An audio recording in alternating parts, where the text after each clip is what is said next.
Welcome everyone. Today we have a new episode and we have a very famous professor from USA and he is running IBM televisions. He is Professor Nick Palveda. Also we have another professor, Professor Kimberly. Both of them actually founder and co-founder for IBM TV, and they're going to discuss about the IBM TVs and about the global peace and many other interesting things today. I want to invite Professor Nick. Hello. Hey, Yes, how are you? sure. How are we doing? Yeah, good morning Yes, in the I'm fine. United. Thank you. Yeah, good morning in the United States. It's 8 a.m. Good evening in Malaysia because it's 8 p.m. Yes, It's thank you. really easy to find out what time it is over there because all I do is I go around the clock, 12 hours, and I go, okay, that's it. It's 8 Yes. p.m. Yeah, Yes, excellent. Because I know that you're running a IBM televisions and it's actually hmm very famous, and now it's actually telecast 122 countries. that's right. Yeah, and in a shortest period of time, your television channel is growing very fast. Many Yeah, people from around the countries, around the world, actually, they are right. joining and they are watching. So as it is one of the fastest growing startup, how do you make it? How you make it so famous and so popular in between? Yes. Well, see, Sharif, I don't think people see the groundwork that goes into any type of startup corporation. That it's not like I know that we've grown very rapidly from March till today, going from 0 to 122 countries. And it sounds, wow, that's astonishing. But all the people who listening to started businesses know that there's a lot of preparation, just like if you grow a plant, you have to prepare the ground before you put the plant in. My wife taught me that. You just don't take a plant and stick it in the ground if you want it to grow well.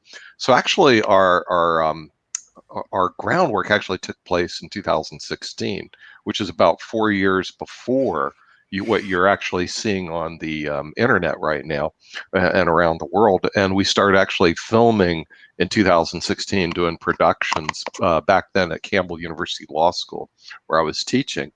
And we brought in some very famous people. A guy, and we're actually created the films for a network here called PBS. We brought in some famous people. John Fanning showed up, who was the founder of Napster, and he granted us an interview, the only interview John Fanning has ever done, which I was shocked and pleased even today, the founder of Napster. And then, and that became a worldwide phenomenon years ago. We brought in a guy named Alan Trefler, who is a multi-billionaire in the United States who owned and founded a system, Pegasystems. We got to interview them, and I learned a lot because Pegasystems was a startup. A lot of people don't know that. But Alan founded the company years ago, and I mean like 40 years ago almost. And I said, well, how'd you do your first year? He goes, I went 11 months without a sale. In other words, 11 months, no income. And then all of a sudden it took off. And now, he's not a billionaire, he's a multi-billionaire. But what people don't see in startups and organizations is the groundwork that takes place before you see the product that looks to be a final product like you're looking at right now, but it isn't a final product. It's always a work in progress. Even Netflix, which I have a book back there, fastest growing company in the last 10 years, almost went under several times. People don't see that, and in my opinion, Sharif, they have a tougher road to hoe than we do because we can take advantage of all the technology that has been developed by other people. You see what I mean? It's just like I'm talking to you in Malaysia real time, and you stream in really well here in the United States. You look really good. It's like you might be next door, and you're literally a whole huge time zone away. But see, that technology exists today, and I think a lot of people need to know they can take advantage of this. So IBM TV, yes, there was a book written by the founder of Netflix said that'll never work. There's a lot of people saying, hey, that's never going to work. And what you find out is that, yeah, is some of the stuff that you can do would work. Made challenges that you face. Boy, that's a good question. What day is it? I mean, as an executive, and it's not like this is my first role as an executive. It's not true. Or my first startup. That's not true either. I actually founded a company 20 years ago called National Pension Partners. It's right out of Salt Lake City. And we manage pension funds, about 300 companies around the United States, handling hundreds of millions of dollars in assets. So I'm familiar with the challenges that you face running a company. Yeah, I hope it's a good session too. I tend to let you know. So sometimes when I think about business, sometimes it goes, oh, it can be really boring unless you got a really good interviewer. But challenges you face. Okay, every day you face challenges. I mean, there's absolutely no question. Every day there are large companies that we have to deal with, multi-billion-dollar companies, and then we have individuals that work in the company that we actually deal with that have issues. So you range a whole gamut, and you're constantly managing marketing, sales, in this case, programming, business relationships. In other words, who gets paid what, Now, what happens if you're an executive? You're familiar with all this stuff because you've had to deal with it before. And I was fortunate to have to deal with it before in another business that I'm currently in, but now it's changes. So yeah, challenge you face it. And remember, it's different from industry to industry.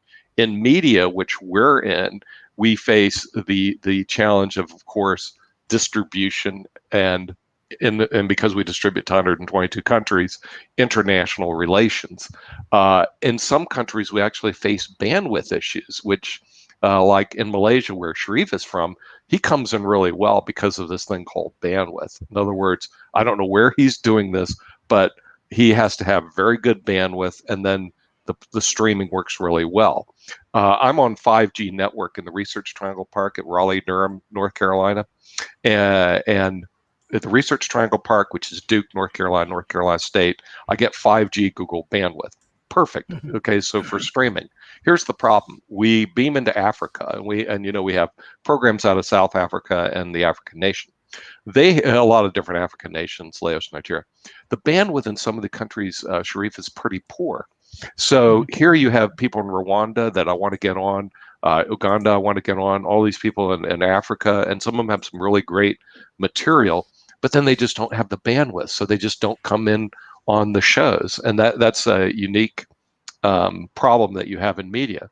Language is a problem. Okay, now I was grateful to meet you because you speak English. That's very good. And see, I don't speak Malay, okay, which is really bad. Okay, but when you go to 62 countries, they speak English and another language. But there are a lot of countries that we beam into that do not speak English. And so we have language barriers, as they would say. Like in China, we run a show called Vivian's China, which talks about China, but it's in English right now, and we need to also produce that in Mandarin. There are political issues, like in Russia and in China, is actually getting our programming into those particular communities because politicians fight over stuff, and we're a media company, so we don't have anything really to fight over. What we do is we report stuff and we try to help people. I mean, that our mission is pretty simple, but unfortunately, countries like to fight over stuff, like islands. They'll fight over I don't know, trade. They'll fight over anything, and so being an international company, we have to be very sensitive to the political issues because of people's, but what they potentially will fight over. Like in Iran, we're trying to bring someone in Iran, and I've been working with you on that. But the real problem is the U.S. and Iran have these. They're fighting over something. I don't get involved in their squabbles. I don't know what they are all about. But it could create problems having an American and an Iranian on the same program. I mean, Sharif, something so simple as that. And I have a lot of Iranian friends here in the United States, but we're not involved in the squabbles. You see what I mean?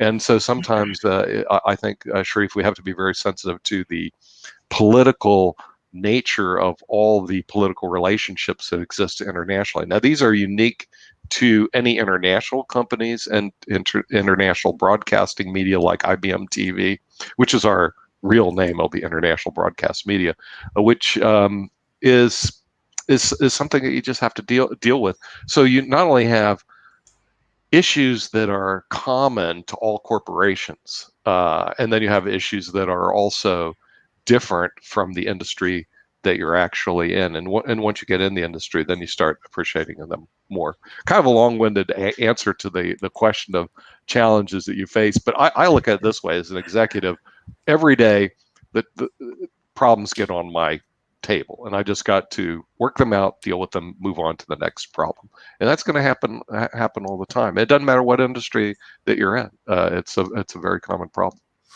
Mhm. Yeah. Thank you, professors. You have a very successful careers, and you also build up this IBM televisions in uh, fastest way, and you manage different culture, different Yeah. people. And I find one important point that you run a conference, and you have Yeah. engagement with United Nations for Peace Day conference and other Yeah. things. Yes, actually, World Talent Economy Forums, we are actually working with research as a research organizations. As a consulting corporations, we are Right. actually also believe in this SDG goals. So can you share your experience, how you run this successful event? And that event was very successful, what I know. Oh yeah, Yeah. yeah. The United Nations sponsors International Day of Peace. Okay, and the International Day of Peace gets no love in media. It's interesting. We're interested in listening to wars. You want to hear blood. You want to hear gore. You don't want to hear peace. Peace. That's boring. So what happens is that we picked up with the United Nations International Day of Peace to broadcast it, because a gentleman named Paul Sladkus, who wasn't it's who you know. I hate to say, Holmes Stoner, who you know, Sharif, put us in Mhm, contact with Paul, who mhm, actually basically took over New York City's Times Square every year mhm, and ran his International Day of Peace event there live in New York City. And they shut down Times Square for it. Well, this year we have this thing called COVID-19. Okay, so mhm, his Times Square thing wasn't going to work out. So we got together and said, let's do it virtually.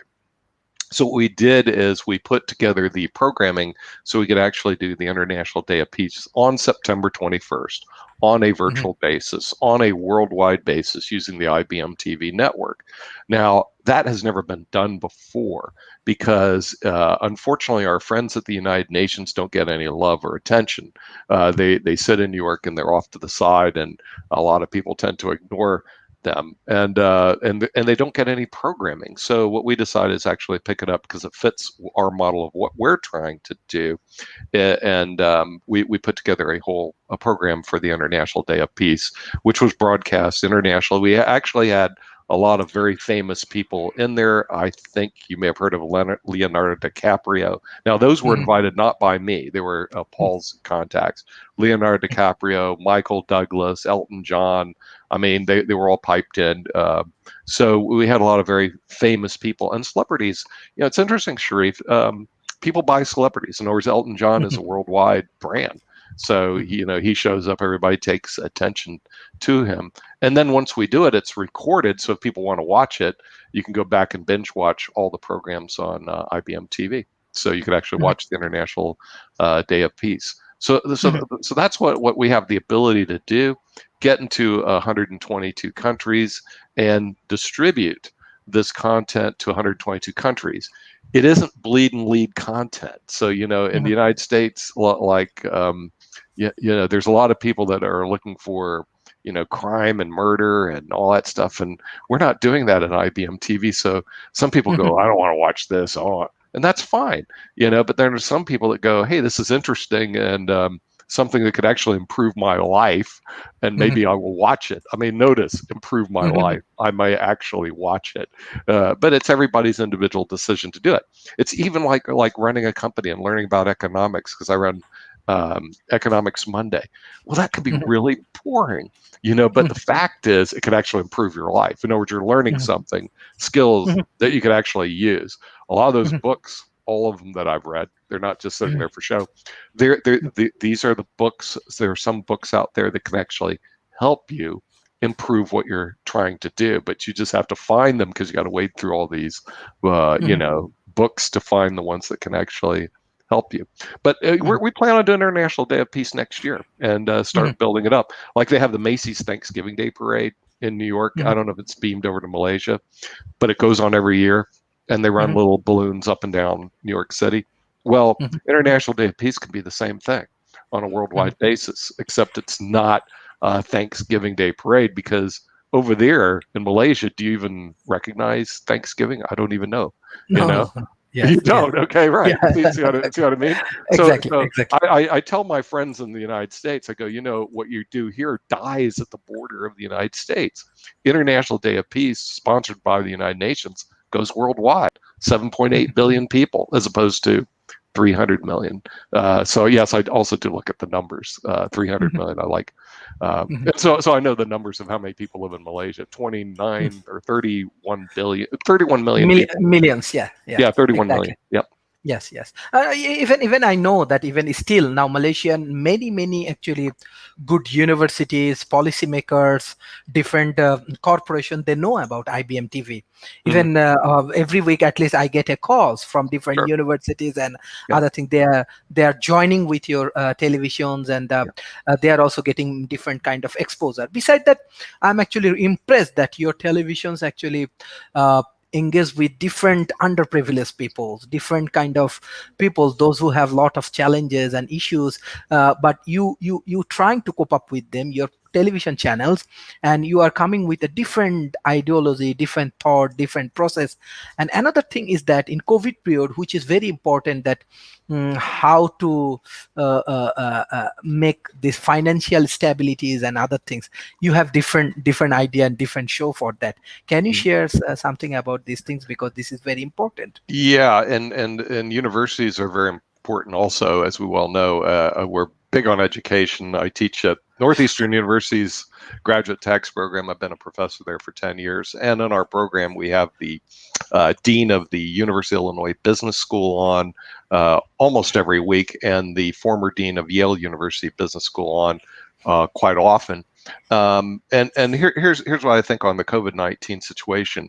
There are a lot of people in industries that were not really affected very much by COVID-19 because they did business, they work with technology, and they don't have to interact a lot with people. I hate to say that. Or when they do, they can do it like we're doing on a StreamYard or a Vimeo or a Zoom or some other platforms, and those industries have not been affected very much. What has been affected is the transportation industry, the hospitality, the hotel industry, the airline industry, part of the transportation industry, the restaurant industry, and unfortunately, Sharif, that's a huge amount of people with not a huge amount of pay that have been affected. And this is the problem: is that how can they work and transition in a COVID-19? We do run a program on Friday called Doctors Friday, Medical Friday, giving people some ideas of what you can do and what the treatments are possible that are out there. When this virus is going to end. In other words, when we're going to have a vaccine. So there's some light at the end of the tunnel. Also, the thing is with any developing nation or people that are developing, sometimes you're forced to be an entrepreneur because the thing is the jobs are very limited. So you unfortunately have to create your own job. In other words, I'm used to that. In other words, and you can do that. You can create your own. Yeah, and usually the businesses that are the easiest to create are the ones that are being hurt. You can create your own restaurant industry. You can create your own. You can make masks. You can create products, etc. But where they're not given the tools of what you need to actually do to create the business, to engage in sales, to be able to move your product, to distribute your product. And because of that, we also do have another program on Wednesday, which is Startup Wednesdays, where we give these companies free exposure internationally to their products if their products can be distributed internationally. What I'm saying is if you have a restaurant business, it cannot be distributed internationally. You got to feed the person who's there generally. But if you have a product like you're selling masks for COVID-19, that can be distributed internationally. And so Startup Wednesday is a program that we have that people can show their products, to show everybody in the world, this is how the product works. It's like a Shark Tank, but it's a little lower key type of Shark Tank. Mhm. So there's a lot of ways that can actually help people that don't have jobs establish a business in an area that they have passion in so that they can make a living and be self-sustaining. Mhm. Thank you, Professor. There is another questions I want to take from audience. Noor Fazrin, I think she is from Malaysia. Hello, sir. Nice to see. When the peaceful nation face any difficulties, they are overcome easily. Do you agree with this statement? Thank you. Peaceful nations face any Okay. difficult. Well, Okay. I think here's the thing, and this is the reason why we support International Day of Peace. Wars and what they call conflict and conflict resolution by our friendly humans can be really not so good. In other words, if you take the situation in Syria, for example, every time I look at Aleppo, I'm going, that was a beautiful city destroyed. Why? In other words, the economies do not grow very well in times of war. It just, frankly, it doesn't work. Uh, Mhm. and and so the thing is, the reason peaceful nations do better is because you can grow your economies, and you can look at this uh, example of the United States of America. Why did we do so well? Why are we the world's largest economy? Frankly, the reason why is we're isolated from all the European wars, and if you think about it, if you look at it, we're halfway across the ocean, and the United States are there's only, like in our continent, basically there's three countries. You have Canada to the north, you have the United States, you have Mexico, and that's kind of it. We occupy most of the continent. So what happens is, as long as we don't fight Canada or Mexico, there's no wars here. Well, when there's no wars here, Sharif, what happens? The economy grows. And so the US grew into the world's largest economy because of lack of wars. And Europe was dragged down because of the war. So what happens is that when you engage in these long-term conflicts, they actually hurt countries. Now, Mhm. China, I think, has been doing a brilliant job because they're not engaging in any war. Think about it. Instead, what they're focusing in is growing their economy. And when you focus in on growing your economy and staying away from conflicts, your economy will grow and your people will prosper. I mean, that's just the name of the game. But computers can figure that out. I can grab my friendly Alexa over Mhm. here. See, Mhm. they know that. But when you go to people have a hard time with that. Figuring things like that out, Sharif. And lawyers like myself, we engage in what they call conflict resolution. Our goal is to resolve conflicts, not exacerbate them. Unfortunately, politicians are on the other side of the stream. They engage in conflict, but hey, look, they got to learn to resolve conflicts whenever you can. And so that's Mhm. our real goal. And that's the reason why growth takes place. It's resolving conflicts. You know, Mhm. I'm trying Yes. to justify the reason why you need to have lawyers out there, Sharif. Okay, we resolve conflicts. Okay, there we go. Okay. No, excellent, excellent. So, beside that, like example, do you want to share that what you actually like learning from this IBM television, because you have a huge experience to engage with the different culture, different Yeah, cultural people I think they are from the different background, from sure. technology, from music, from media, from lawyers, Right. economy, health, everywhere. So Yeah. what the global situation? Yes. Well. The thing is, it's just like being a chess player. As you know, I won three Florida State championships at chess, so I was good. But I also found out there was people that were better. In other words, as you start playing world caliber players, they can be better than you. You're good in your state. Okay, so you're the state champion. That's really good, but you're not the world champion, who happens to be from Norway. What you realize is that when you have a demographic pool of 7.8 billion, the top person in the pool may not be from your country. Think about it, okay?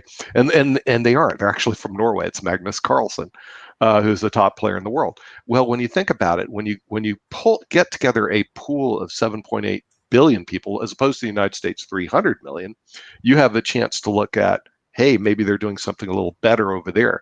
And when I ran into you, Sharif, you kind of woke me up with Malaysia and how that sector of the world is controlling coronavirus with that demographic having 128 deaths. Maybe it's a little more now, but Sharif, it's not even close. We're over 210,000 people that have passed away. So what we can learn is that, hey, Malaysia is using things that are better, tools and techniques that are better than we are doing over here.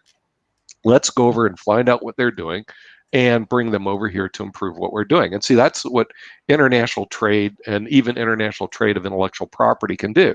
But I will tell you this, and if you live in the United States, we know everything. At least we think we do. So what happens, unfortunately, Sharif, we don't look beyond the borders.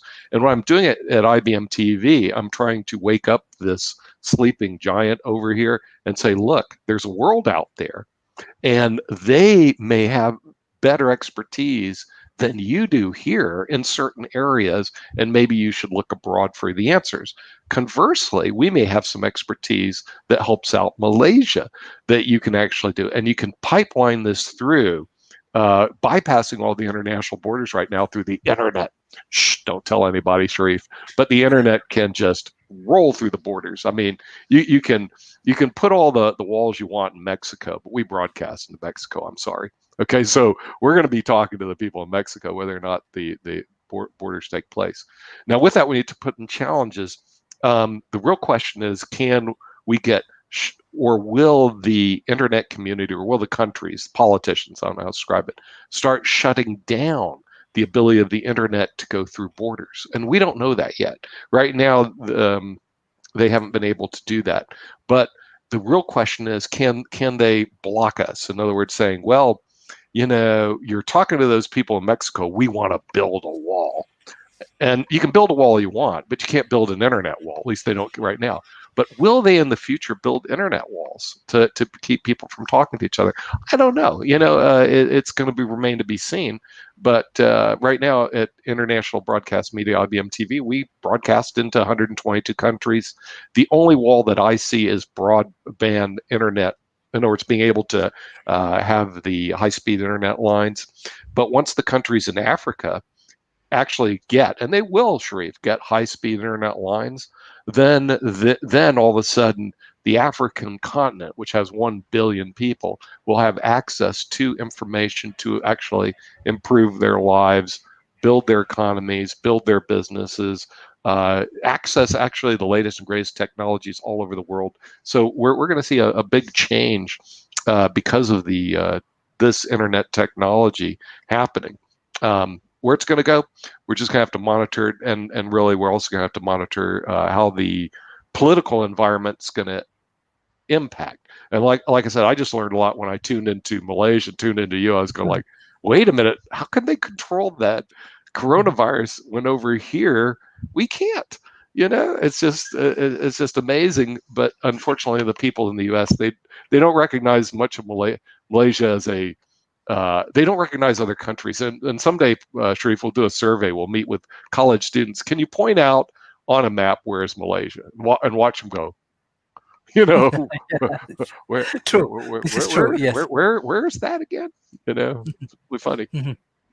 Yes, this is very, very interesting. But besides that, yes, you are discussing about the challenges and other things. But in this COVID period, like you are learning from different countries and other things. What's your future plan? What do you want to go? What you want to achieve with your IBM TV? What's your dream actually?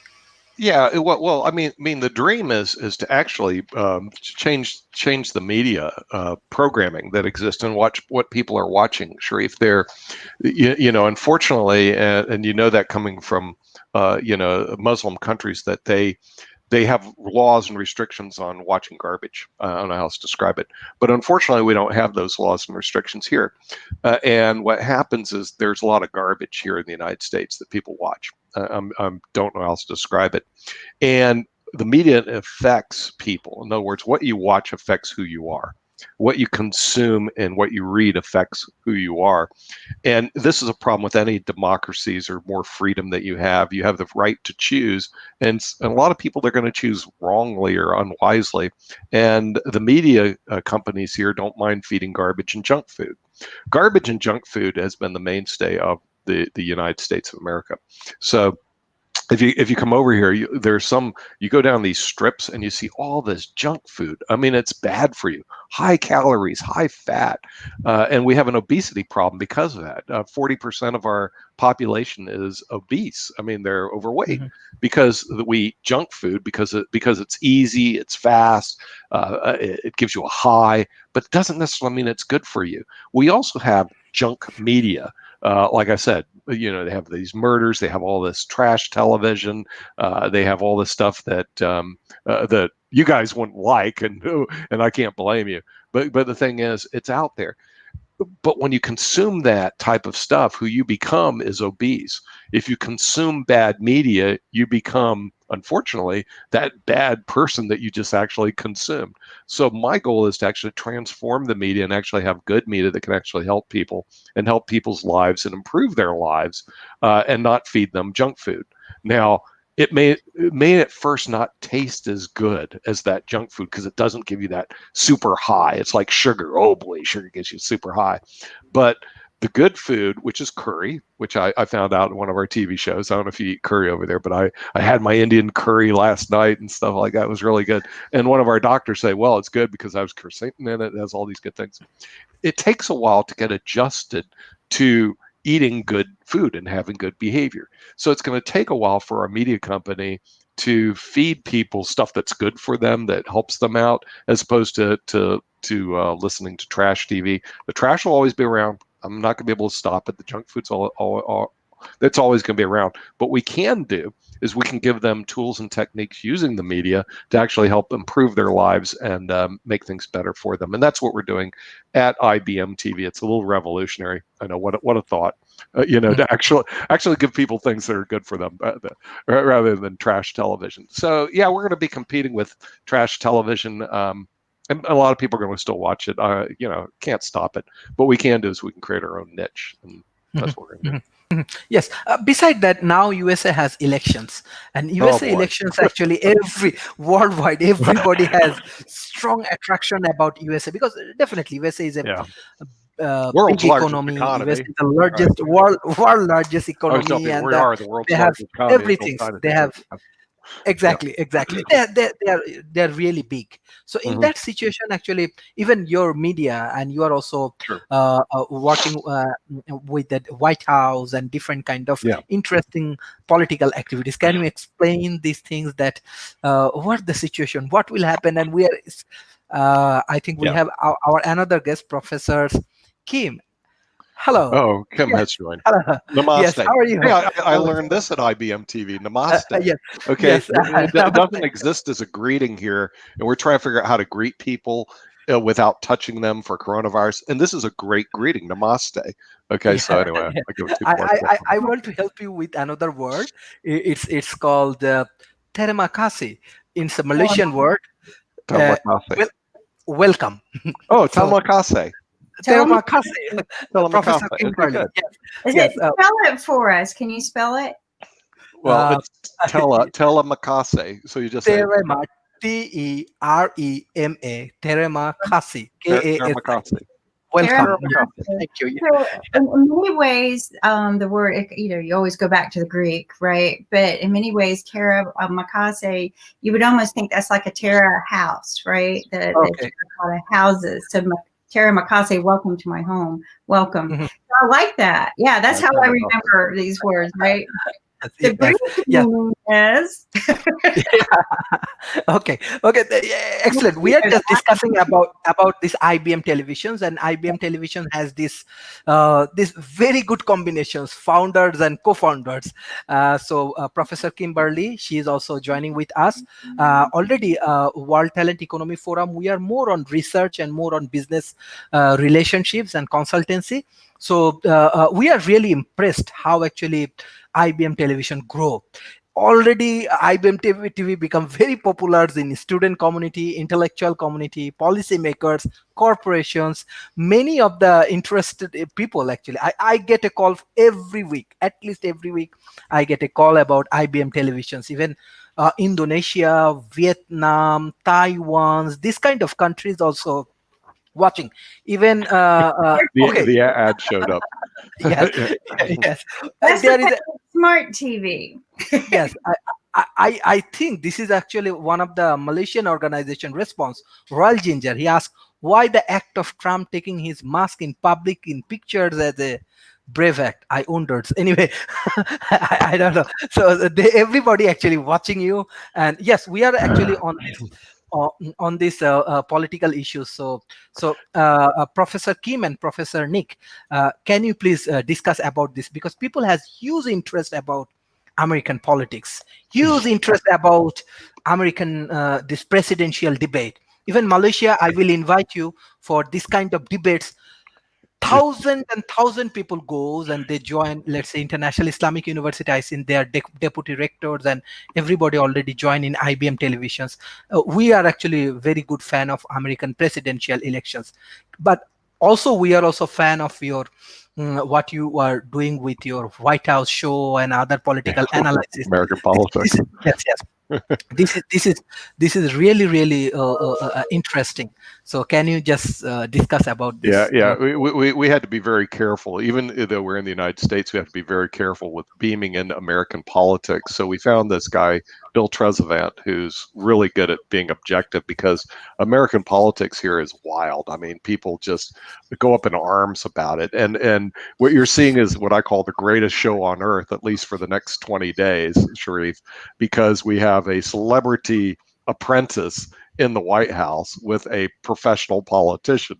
And you can't create that type of theater anywhere else. I mean, can you imagine you have going up head to head? You have a guy who is a television dude, celebrity apprentice, who's in the White House, going against a guy who's been in politics for 47 years.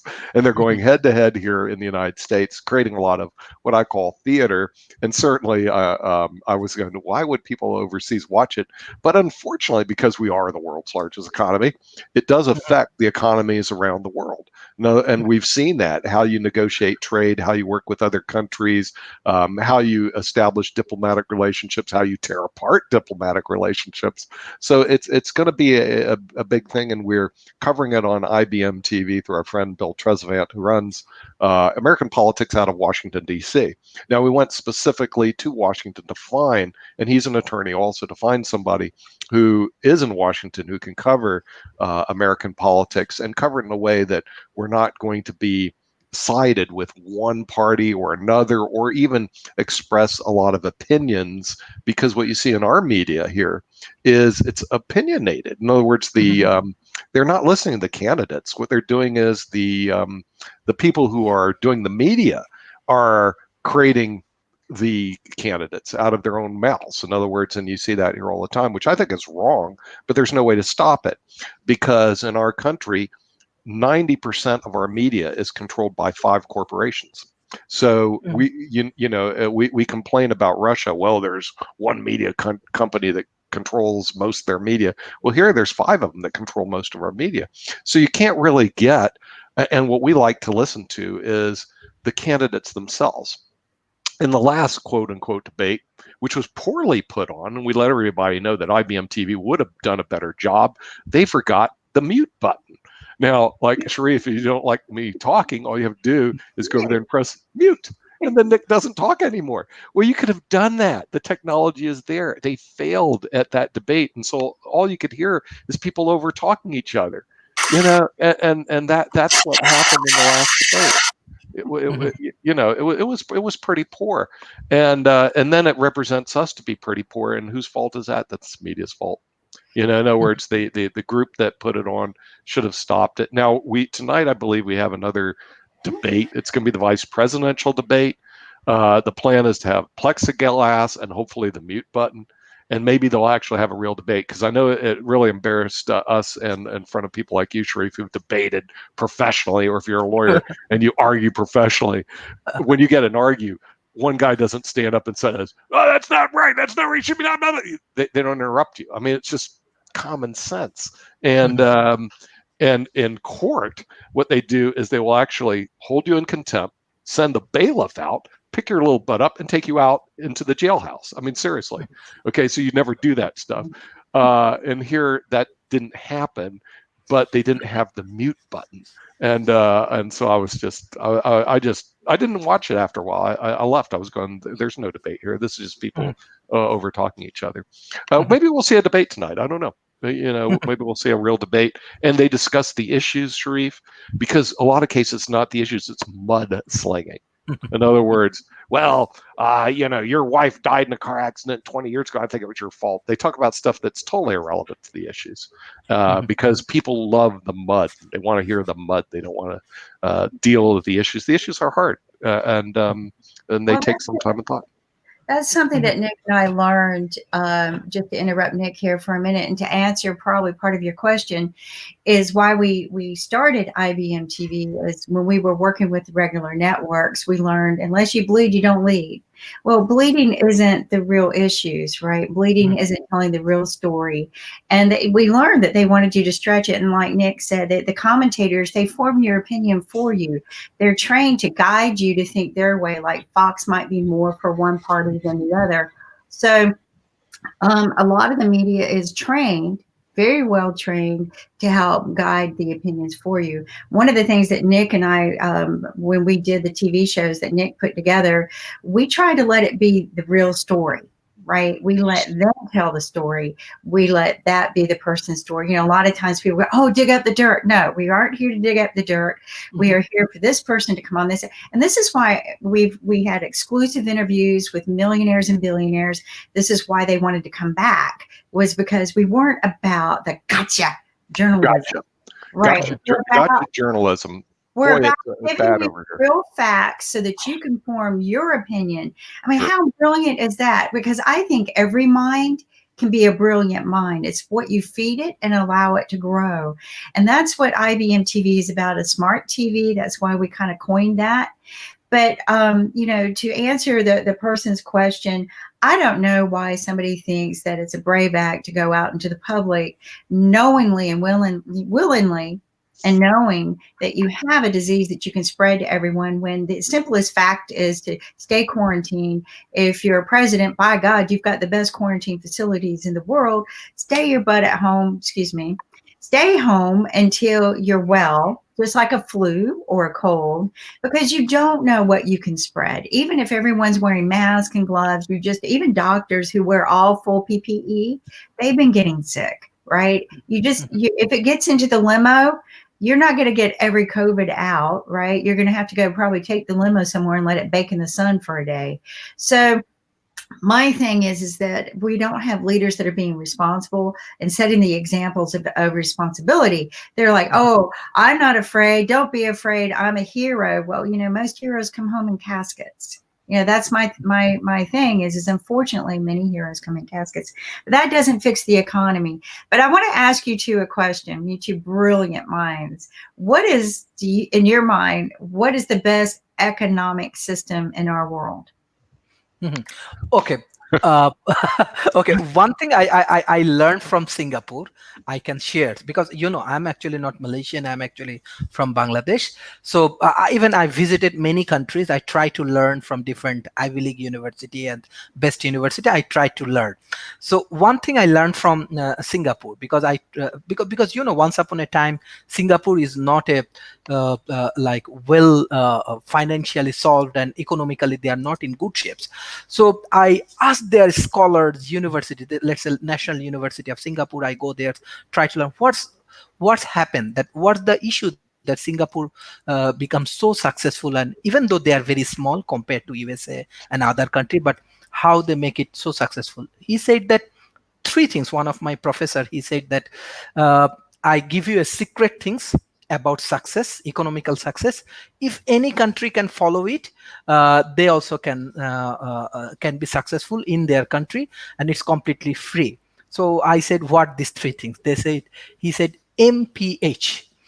M is a meritocracy. Even it's happening in country like Bangladesh, India, Pakistan. That meritocracy is something like, I cannot put my, what actually IBM television doing, I cannot put my relatives in the best positions. I have to put the right people, the best people in the best position. Another thing is policy. So policy means like it's a combinations of capitalisms and socialism. They put the best policy from the capitalisms, like from USA, and they put some policy from the socialism, like example from Europe and other countries. They put it together. And another thing is honesty. Whatever happens, any corruption or anything happens, they put them in jail. So when they put the big peoples and the big politician in the jail, other people feel, oh, so I have to do it. So I don't know, I try to teach it to the other, my country, let's say Bangladesh, and these things, that if we can introduce this MPH, meritocracy, policy, and honesty, then I think economy will be more sustainable and other thing. But I do not know. I love to learn about USA. I love to know more about USA because USA is a big economy, and you are very successful professors, and IBM TV very impressive. One point I just want to add: how you actually put underprivileged people in the tables. Even last show, this Monday, I think Professor Kimberly arranged with this lady. Literally, my wife and few of one guardian call me. Literally, they cry that how you give them hope, how you give them strength that yes, you can do it. Think about her parents, Hmm. how they have pain, how they have things that what they do with these children. But when you put her in the IBM TV, I want to give you a big salute for these things. I think this is the best show ever in IBM TV. I really, literally, my wife also cry. I want to give really thanks from core of my hearts. And I know that many big people come to IBM television, but what I see, how you give hope to the people, how you give opportunity to the underprivileged people, really, really, literally we cry, and many parents also cry. Yeah. It's Yeah, all about well, closing that gap, right, Nick? It's all about yeah, closing. because the thing is that that can make a difference, Sharif. See, the thing is, if you have $1,000, you give it to a rich person, it doesn't help them. You $1,000, you give it to somebody who's poor, it could actually help them, right? So why do we keep trying to benefit wealthy people? One of your viewers asked about globalization. Does it help inequality? The answer is yes, of course. I mean, the thing is, to the extent that you can trade ideas that are good for, like I said, you go around, you find ideas, and you can bring good ideas to people that may not be as well off as you are. Even just like I say, planting something so simple as planting food. There are some good ideas out there. If you have the good ideas, you bring it to them through globalization.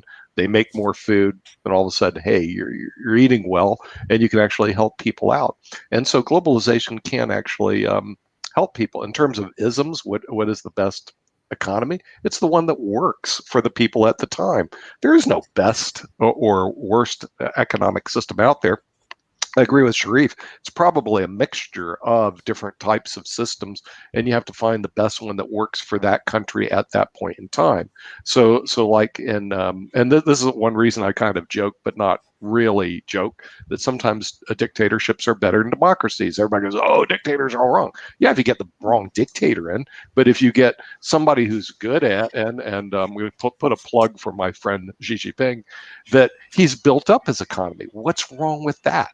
In other words, he took a lot of people in China out of poverty. What's wrong with that? So the thing is, because it's more efficient. Yeah, globalization can actually reduce inequality, and we're going to be able to demonstrate that, I believe, at IBM TV.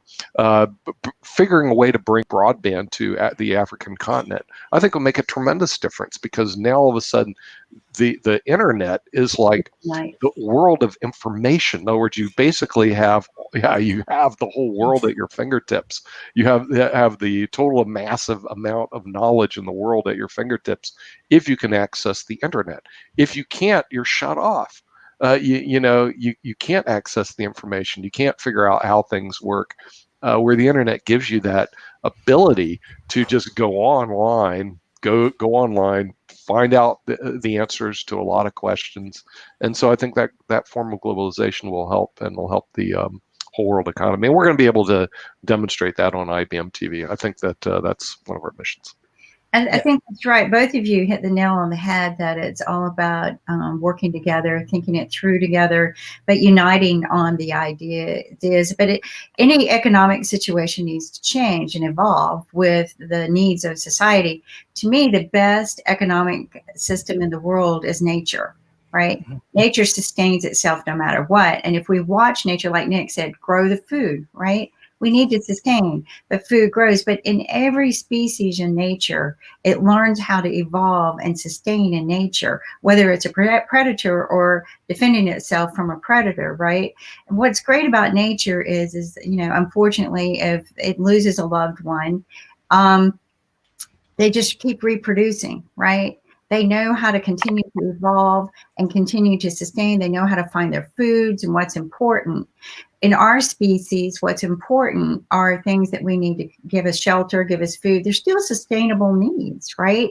But we put money in place. We build this ecosystem that we have to evolve with certain currency flows. But in nature, there's currency flows too. And just this morning, I was listening to the crows have what I call a funeral or maybe a court, right? Because that's what crows do before they do things. But every species has, and I think nature, we can learn a lot from it. I learn a lot from my garden. If I'm out there every day pulling weeds, I don't have weeds. My business. If I'm working at it every day, right, and I'm pulling out the weeds, I don't have weeds. So there's a lot to learn in the ecosystem that's right at our very tip of our nose. And we need to embrace it, because that's what has survived for billions of years. We haven't. That has. But I agree with both of you. We have to evolve into our economic changes that are necessary. And if any of you watch, okay, so last night, Nick, did you watch the policy talk last night? No, did not. So there was a webinar last night, and I highly recommend anyone watching it next week, with Scott Estill, who was the one of the tax attorneys for the IRS for years, and then I guess for corporate. But he did a fabulous job of making it nonpartisan, or at least he thought he was. But he divided and read each policy that each candidate wants to present, whether they're going to make changes on this or not. But when you really take a long look at the divide, right, which is what I did a summary on it. And he actually said I was pretty much right. You do a summary on it, and you can learn that, one side is more heavily weighted towards benefits for the rich, whereas the other side is more heavily weighted towards generating and circulating revenue in a low economy and providing benefits for the poor and the middle class. And truly, I didn't notice this until we read each policy, what they were doing for each policy, if they had a plan for each. It was beautiful. But to me, if they didn't tell me who was doing what, it was a no-brainer. Regardless of who was a politician, it was a no-brainer to me which one would be better for our economy if I was just looking at the policies. But what happens in our society is we look at the person.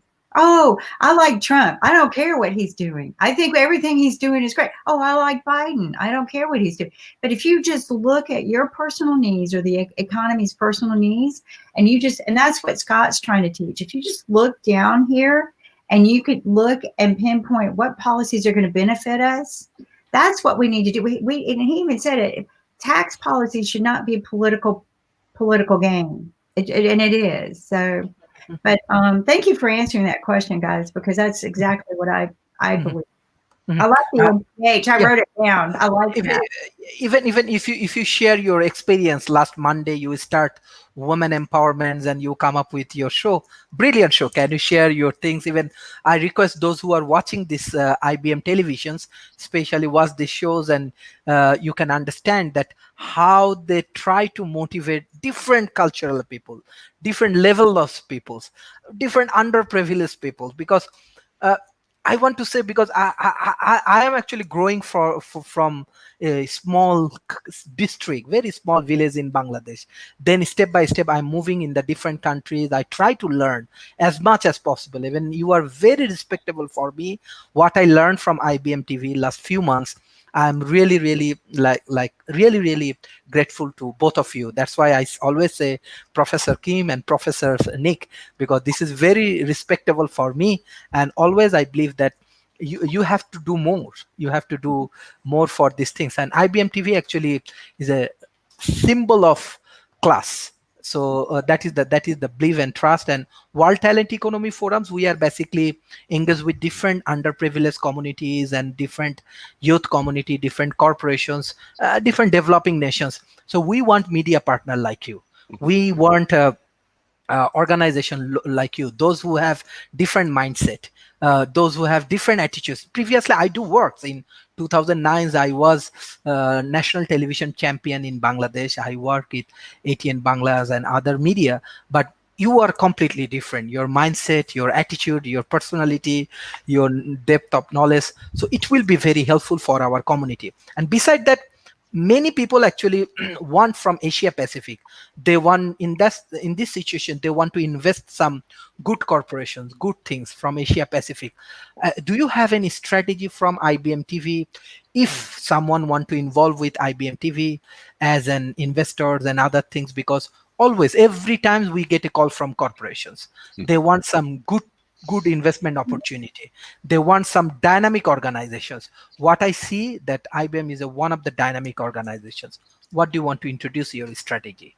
Yeah, we do actually plan on opening up some investing into IBM TV probably in the next month or so. Right now, there's no way that you could actually do that. Part of the reason why is there are laws relating to investing. At least here in the United States, we have what they call Reg D. You have to go through FINRA, you have to go through the SEC to actually do an offering. They've relaxed the rules since I actually worked in the area years ago. In terms of allowing people to invest. Now, here's something that is very odd, Sharif.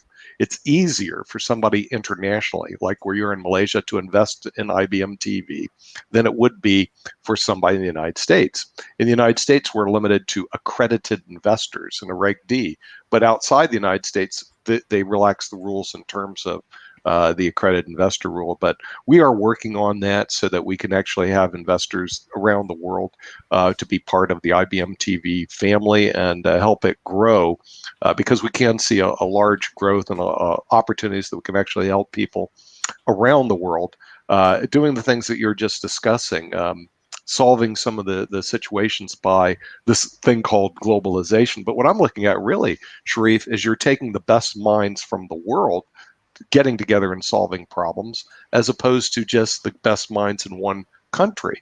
And when you have that collaborative effect, you can actually do a lot better than you can if you're limited to your own individual country. And this way, a lot of the developing countries can actually grow a lot faster. And even what we've seen in the demographics in India, I think they sit right now as the world's third largest economy. But right now, we're looking at them to have growth rates that equal China and move up quite rapidly to be one of the world's largest economies out there. But all of them, if you take any country and they're given the proper tools, it's just like what Kim says. You give the proper tools on how to grow food, you're going to grow more food and have like we have an abundance of food here in the United States because of the tools and techniques that we use to do that. Those tools are easily exported over the internet if you have access to the internet. And in all these countries, they can actually improve their lives by having better food, better quality housing, better quality education. It can all be done, and the internet can help export that without borders. So I think the opportunities are really good, and that we can do it. But notice, it's not trash television. We're actually here to help people grow a plant that then they can eat food and eat better food. They're not going to watch people shooting each other at night, on a TV screen. So it's smart television. It's a little different cat that we have at IBM TV. Professor Kim, what do you want to add? Yes.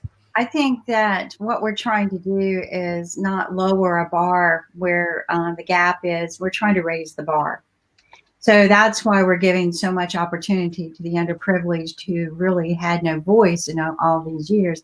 There's so much brilliance out there, but to only give it to a few big networks who potentially abuse it because it's all paid for. I think that we're just able to give that real story. And that's what's important in today's time is the transparency of the real story, the real truth, the real facts, and let you form your opinion. I also believe that we need to start building more bridges with all the other countries and stop this fighting because you're a human, okay?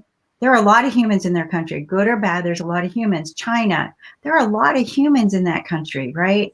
I don't know what's going on with the leadership and why there's so much hate, but there's a person just like you and me over in China that just wants to live and sustain and be united in a world. They don't want to live in fear, just like you and I. So that's what I want to do. And I want to tell you what happened with IBM TV. What really changed my heart was one day we had a panel of doctors from all over the world and different practices, all fighting for one thing. They were all fighting to save us for COVID. Okay. They're all talking. But what I got out of it was a consistent story of how we can protect each other, what they believe science is, and then they were trading ideas. Oh, I didn't think of that. Oh, you're using that. I get goosebumps thinking about that day that they were sharing ideas that could help each other take back to their forms in other countries and go, did you know this? Did you know that Malaysia is trying this? Or did you know India is trying this? And these doctors still get together. In fact, they text, hey, when's Dr. Yu coming on? Or when's Dr. Moskowitz? When Dr. Segu's coming on? They all want to get together again. So to me, that is, like Nick said, when we unite all of these possibilities and answers and solutions, we solve problems. We don't cause them, we solve them. And I think that's why I like working with Nick so much. We both go, we don't want to complain. We just, what's the answer? What's one? What's step one, step two, step three with Nick? Always. What's our answer? And I like that. And I hope that we can continue to grow with people like you, because Sharif, you're a like mind. You want solutions. You don't want problems. And that's what it's going to take. And I appreciate your time, your efforts, and your support, because that's how we're going to grow. Definitely. I'm also, every day I'm learning from IBM televisions, and this is actually a very important learning platform. Everybody, I think any kind of people from any culturals, any part of the world, they can watch IBM TV and they can learn different things. And especially you come up with a different idea, different things, different thought, different process, which is really important in present world. Because yes, we are actually too much of tired of many fake news, fake informations. This is actually problems around the world. Yes. So yes. So okay. This is the things. And beside that, example, like there are many law, rules, and regulations around the world for this television show and other things. So how do you manage it? Because every country has different issues and uh, uh, different policy, different issues. How do you handle their point? Yeah, well, what you try to do is abide by every country's laws. In other words, make sure that you don't violate any of the laws of any of the countries that are out there. And if you do that and you do a reasonably good job, you can have good relationships with all the countries that are out there. And that's one of the goals at IBM TV, is that we're not here to disparage nations or their policies or whatever the heck they're doing. That's really not our business. Our business is to actually help people. And using the educational platforms that you're describing to help their people. And when you're doing that and you're doing a good job, we haven't had any real problems, and we don't anticipate problems down the future, as long as we stay true to our motto. Now, if we get out of line, I would have no doubt that we're going to get slapped by somebody. But Sharif, we're right now, we just don't have that problem. Political branding different from political marketing. Wow, the thing is, people today, as you know, in politics here, people have brands. And then what they try to do is they try to market the brand. And I was just thinking, we were talking about, like, when you go in front of a jury, you raise your right hand, you swear to tell the truth, the whole truth, and nothing but the truth. And everybody yet says yes, except when the politician, do you swear to tell the whole truth? They go, no, you may be seated. And they go, why do you seat him? Because you can't get him to tell the truth. I mean, so that's one of the real problems that we have I think in our political system, at least here in the United States. And what you value and we value very highly is just tell the bloody truth. But it's really hard for people to do that, because sometimes the truth hurts you as well as it helps you, but doesn't really. If you tell the truth, then I think you gain a lot of power from that. But unfortunately, we don't see that here in American politics. So a lot of them do not. But we're going to try to encourage them, Sharif. In other words, at IBM TV, we're going to try to encourage people to tell the truth and move their behaviors toward a more positive vein, as opposed to what a lot of things out there they're just not that positive. So we have a good lineup coming on. We have 62 shows right now, and we're adding more. We'll probably, our goal is to have about 100 shows between now and the end of the year on various different topics. We're even looking to do a topic on sustainability, climate change, which I thought at one time everybody knew, hey, look, humans have an impact on climate. But now I realize there's a whole vein out there that says, well, humans have no impact. It's all done randomly. But we're going to have a conversation on things like that. We're going to start bringing some of these topics to the world, using the world leaders, in other words, in the area, what we call subject matter experts, which we have to find. It does take time. There's 8.8 billion people. It takes time for our producers to find them, but they're out there, and we'll find them, and we'll bring them on IBM TV. Yeah. Yes. Just like you started a show, Sharif's School of Economics, Professor Rana. I'm going to call you. But the thing is it's all about sharing the knowledge, right? I heard somewhere, you learn it, you do it, and you teach it, right? If you do these three things in life, we share and grow, and then that's what this is all about, right? Sharing and growing. Mm-hmm. Yes. Yes. Thank you. I know that you are very busy with your shows and about other things. I think you have you have to run your shows. I think after a few minutes. Thank you for joining today's. But from World Talent Economy Forum, definitely we are taking different kind of educational and research-based initiative for our conference and other things. Definitely, we want IBM TV as our media partners, because IBM TV really doing fantastic jobs. And I request all of our audience, you can watch IBM TV. You can observe and you can join even with them, and you can explore your potentiality. This is very important. This is very important for everyone. So what's the concluding remarks from Professor Kims and Professor Nick? Yeah, you can subscribe to IBM TV. Just go to the website, ibm.tv, and subscribe, and then you'll get notifications from our programming at IBM TV. We are one of the top 2% in the world in terms of websites right now. So go to ibm.tv and subscribe. Thank you. Couldn't agree anymore. The more support we get, like us, promote us, hashtag IBM TV as much as you can every time you post, because that helps promote us so that we can continue the funding. If there are any people out there, investors, sponsors who want to sponsor smart news and smart information, contact Sharif so he can give you our information, or contact Nick or myself, because you can go live at ibm.tv and we're here, but we need your support. So hashtag IBM TV. Thank you. Thank you, Professor. Thank you joining with us. Terima kasih. Terima kasih. Okay, thank you. Thank you. I'm going to carry that today. Terima kasih. Okay. Thank you. Thank you for joining today. Okay. Bye-bye.